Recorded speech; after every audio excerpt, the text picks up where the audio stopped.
সরকারি অনুদান কিংবা সরকারি স্টল গ্রহণ করছে না দুর্গোৎসব। রাজ্য জুড়ে আর্জিকর আবহের মধ্যেও রাজ্যের ডাক উৎসবে ফেরার বার্তা, আর সেই রাজ্যের ডাককে উপেক্ষা করল পূর্ব মেদিনীপুরের এগরা দীঘা মোড় সার্বজনীন দুর্গোৎসব কমিটি। এদিন সাংবাদিক বৈঠক করে একথা জানান পুজোর উদ্যোক্তা ও আয়োজকরা। পাশাপাশি এগরা থানার পুলিশ আধিকারিককেও মেইল মারফত এই বিষয়ে অবগত করেন তিনি। সরকারি অনুদান ফেরানো ছাড়াও সরকারি কোনো রকম স্টলও মণ্ডপ প্রাঙ্গণে বসাবেন না বলেই অঙ্গীকার করেন তারা। সর্বজনীন দুর্গোৎসব কমিটির পক্ষ থেকে আপনাদের সবাইকে স্বাগত জানাচ্ছি। আপনারা আজ আমাদের ডাকে এসেছেন, তার জন্য আমরা কৃতজ্ঞ। মূলত দুটো কারণে আজকে আমরা এই প্রেস মিটটা করছি।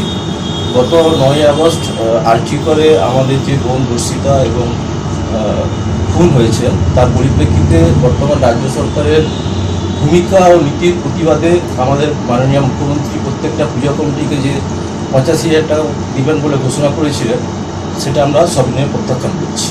এটা প্রথম কথা। আপনাদের মনে প্রশ্ন আসতে পারে যে আজকেই কেন করছি, কারণ আমাদের মনে হয়েছে যে কোনো কিছু জিনিস পেলেই তখন তাকে প্রত্যাখ্যান করা যায়। আজকে এগরা পুলিশ স্টেশন থেকে আমাদের কাছে ফোন এসেছিল, যদি আমরা ওই অনুদানটি নিতে চাই তাহলে আমাদের ব্যাঙ্ক অ্যাকাউন্ট এবং অ্যাপ্লিকেশন ডিটেলস দিতে হবে। তো আমাদের যখন ওনারা মনোনীত করেছিলেন নেওয়ার জন্য, তখন আমরা সেটাকে প্রত্যাখ্যান করে ওনাদের কাছে একটা বার্তা দিয়েছি। আর একটা বার্তা হচ্ছে, প্রত্যেকবারে যে বিশ্ব বাংলা শারদ সম্মান প্রতিযোগিতা হয় জেলাব্যাপী, এই বিষাদের আবহে আমরা কোনো প্রতিযোগিতায় অংশগ্রহণ করতে চাই না। আমরা বিশ্ব বাংলা শারদ সম্মান প্রতিযোগিতা থেকে আমাদের নাম উজ্জ্বল করে নিচ্ছি। শুধু এই প্রত্যাখ্যান এবং এছাড়া আপনারা মণ্ডপে এমন কিছু রাখছেন যেটার দ্বারা এই প্রতিবাদটাকে আরো দৃঢ় করবেন? হ্যাঁ, আমাদের মণ্ডপটা হচ্ছে আদিযোগী ধ্যানস্থ শিব। আমরা একটা শান্তির বার্তা দিতে চাইছি, শান্তির বাতাবরণ যাতে সৃষ্টি হয়, সেই জন্য শিব ধ্যানে বসছেন এবং শিবের গায়ের কালার পুরো কালো থাকবে, এটাও একটা বার্তা দিতে চাইছি। এছাড়াও আর্জিকরের এখন যে পরিস্থিতি, সেই ব্যাপারে আমরা পুজোর সময় কি করব এখনই তো পুরোপুরি বলতে পারছি না, কারণ পরিস্থিতি পরিবর্তন হবে এবং পরিবর্তিত পরিস্থিতিতে নিশ্চয়ই আমাদের কিছু সামাজিক বার্তা থাকবে, যেটা এখনই আমরা পুরোপুরি বলতে পারছি না, তবে অবভিয়াসলি থাকবে। আমাদের সভাপতি আছেন সুকুমারবাবু, সম্পাদক সুমিতবাবু, ওনারাও কিছু বলবেন, কোষাধ্যক্ষ নিরঞ্জন আছে, ওনারাও কিছু বলবেন। এই জায়গায় সমাজের বুকে দাঁড়িয়ে আপনাদের ক্লাবের তরফ থেকে কি বার্তা দেবেন? দেখুন, আজকে এগরা দীঘা মোড় সার্বজনীন দুর্গোৎসব কমিটির আজকে আমরা পুজো করব, উৎসব হবে, উৎসবটা হবে প্রতিবাদের উৎসব। আজকে ন্যায় বিচারের উৎসব হবে।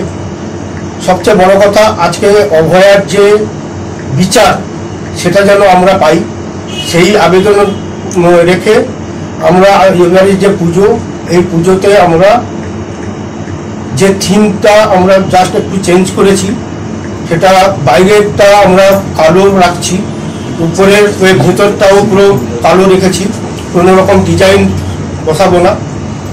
আর প্যান্ডেলের ইয়েতে আমরা উই ওয়ান্ট জাস্টিস, মানে জাস্টিস ফর আরজিকর, এগুলো আমরা ব্যানার দেব। তার সঙ্গে আমরা স্টিকারও দেব। আমরা অভয়ার বিচার চাই, এটাই আমরা আমাদের কাছে একটাই দাবি, এই জন্য আমরা আমাদের মণ্ডপ। আর আমরা এই বিচারের আশায় রয়েছি এবং সেই কারণে আমরা আজকে সরকারের অনুদান প্রত্যাখ্যান করছি। দুর্গোৎসব কমিটির মানে বিশ্বজ্যোতি মাইকে আমার বাম পাশে যিনি বসে আছেন, তিনি হচ্ছেন কর্ণধার। তিনি যে বক্তব্যটা প্রথমে বলেছেন তার সঙ্গে সকলে সহমত, আমাদের ক্লাবের সব মেম্বার একমত হয়েছেন এবং আইসি যেহেতু আমাদের কমিউনিকেট করেছিলেন যে টাকাটা নেওয়ার জন্য, তাকেই জানিয়ে দেওয়া হয়েছে যে আমরা টাকাটা নিতে অক্ষম। এবং তার কারণটা কি উনি বলেছেন সেটা আমি আবার পুনরায় বলছি, যে আমরা টাকাটা ফেরত দিচ্ছি এই কারণে যে আরজিকরের যে মহিলা ডাক্তার নৃশংসভাবে খুন হয়েছে এবং ধর্ষণ হয়েছে, ওটা পৃথিবী চঞ্চল হয়ে গেছে, বিচার চাইছে।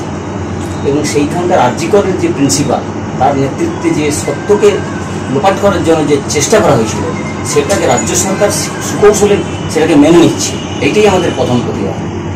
এবং দ্বিতীয় প্রতিবাদ হচ্ছে, গতকাল চিফ মিনিস্টার যেভাবে বললেন যে সব জিনিস ছেড়ে দিয়ে উৎসবে নেমে যায়, আমরা উৎসবে নামছি, কিন্তু আমাদের উৎসবটা হচ্ছে সমাজ সংশোধনের উৎসব।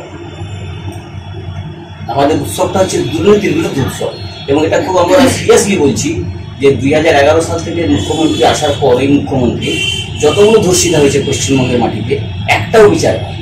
এটা আমাদের কাছে একটা রেকর্ড যে 2011 সাল থেকে পশ্চিমবঙ্গের মাটিতে যত ধরনের ধর্ষণ হয়েছে, কোনো ধর্ষণ যে উনি প্রমোট করেছেন সেটা আমরা বলছি না, কিন্তু তার ন্যায্য বিচার আজ পর্যন্ত একটাও করতে পারে। এটা আমাদের কাছে একটা খুব উদ্বেগের বিষয়। আমাদের ক্লাব সর্বসম্মতিক্রমে সিদ্ধান্ত নিয়েছে যে পশ্চিমবঙ্গের এই অনুদান আমরা মানে খুব নিষ্ঠা সহকারে রিভিউ করলাম, দৃষ্টান্ত তৈরি করছি যাতে আরো কিছু ক্লাব আমাদের অনুগামী হতে পারে। আমরা কাউকে এনফোর্স করছি না, কিন্তু এটা তো ন্যায্য জিনিস যে আজকে পশ্চিমবঙ্গে দুর্ঘটনা ঘটেছে, গোটা বিশ্ব উদ্বেগ প্রকাশ করছে। এটা চিন্তা করা যায় যেখানে মার্কিন যুক্তরাষ্ট্রের মাটিতে, জাপানের মাটিতে, অস্ট্রেলিয়ার মাটিতে, চীনের মাটিতে, রাশিয়ার মাটিতে আন্দোলন হচ্ছে, অন্যান্য রাষ্ট্রীয় আন্দোলন হচ্ছে, আর এখানে পশ্চিমবঙ্গের সরকার সুকৌশলে সেটাকে অ্যাভয়েড করে যাচ্ছে। সত্য তথ্যটাকে কে লুকিয়ে রাখলো? তার বিরুদ্ধে কেন ড্রাস্টিক অ্যাকশন নেওয়া হলো না? এটা রাজ্য সরকারের এখতিয়ার ছিল। রাজ্য সরকার কি এটা জানতো না? তারা সঙ্গে সঙ্গে ড্রাস্টিক অ্যাকশন। নিজের বাড়ি মানেই মাথার উপর নিশ্চিন্ত ছাদ। ছাদকে রক্ষা করুন রোদ বৃষ্টির যাবতীয় প্রকোপ থেকে। আপনার বাড়ি নতুন হোক বা পুরনো, pen doctor leak guard vaccine, যা প্রিমিয়াম ওয়াটারপ্রুফিং সার্ভিসের মাধ্যমে বহু বছর সুরক্ষিত রাখে আপনার ছাদকে। বিশদে জানতে এখনই ফোন করুন।